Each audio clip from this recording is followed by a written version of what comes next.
À Mougins, SAP Labs France s'est mise à la mobilité électrique.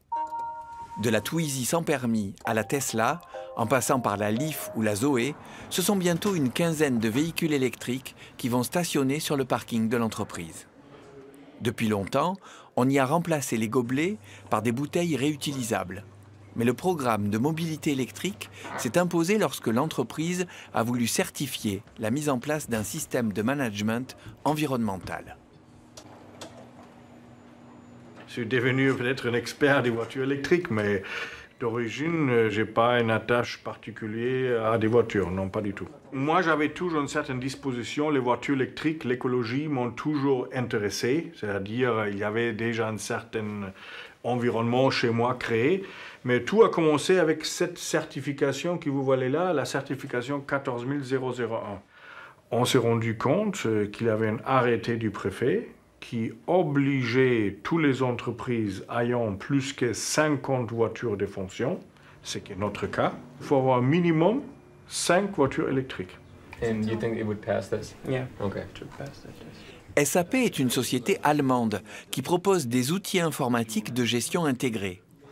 À Sophia Antipolis, on effectue du support client ou de la recherche pour les futurs systèmes, aussi bien pour des entreprises de l'aéronautique que des administrations du monde entier. Et sur 270 salariés, 240 ont une voiture de fonction en location avec option d'achat. Au début, on était vraiment des gens qui ne savaient pas beaucoup de la voiture électrique. On a vraiment appris beaucoup de choses.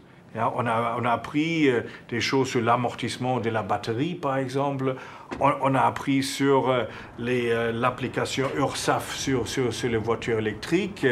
On a appris sur les différentes prises électriques, sur les différents standards qui existent. On a vraiment appris tellement de choses qu'au début, on aurait été incapable de vraiment faire un joli package. Même maintenant, on a encore quelques problèmes à résoudre.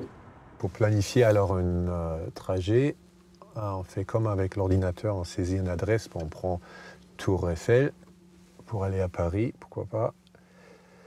Et le système maintenant est assez intelligent pour tenir compte le fait qu'il faut s'arrêter pour charger. Et il nous identifie des stations. Il indique même le temps d'attente. Alors bon, 25 minutes, c'est premier café, après, bon, 30 minutes, 40 minutes, bon, c'est peut-être le repas.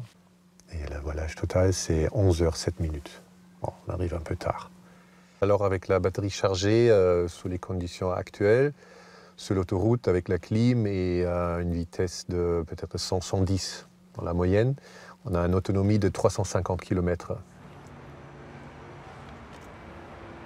On consomme plus sur l'autoroute qu'en ville. En ville, si on est dans des embouteillages, dans des bouchons, la consommation est zéro. Mais la majorité de mes trajets sont plutôt des trajets courts, c'est-à-dire des trajets ville. Typiquement, je la recharge tous les 2, 3, voire 4 jours en fonction de ce que je dois rouler. Benoît, est-ce que tu as besoin de recharger? Normalement, non, je suis à 93 encore. On était à 115, on a fait plutôt 25 km de consommation pour 40 km réels, mais bon, on peut quand même tester la borne. Ok. C'est plus rigolo, c'est plus sympa, c'est moins bruyant.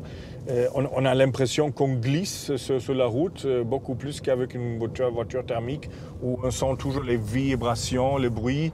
Maintenant, je dois dire, je me suis vraiment convaincu de la voiture électrique, mais ce n'était pas quelque chose moi, je n'étais pas comme ça il y a 2 ans.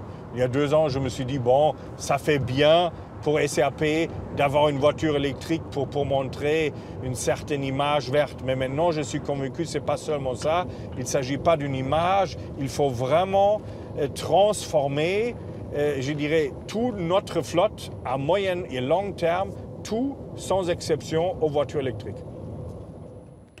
Un détail, des coordonnées, un commentaire? Rendez-vous sur le site de Prioritaire.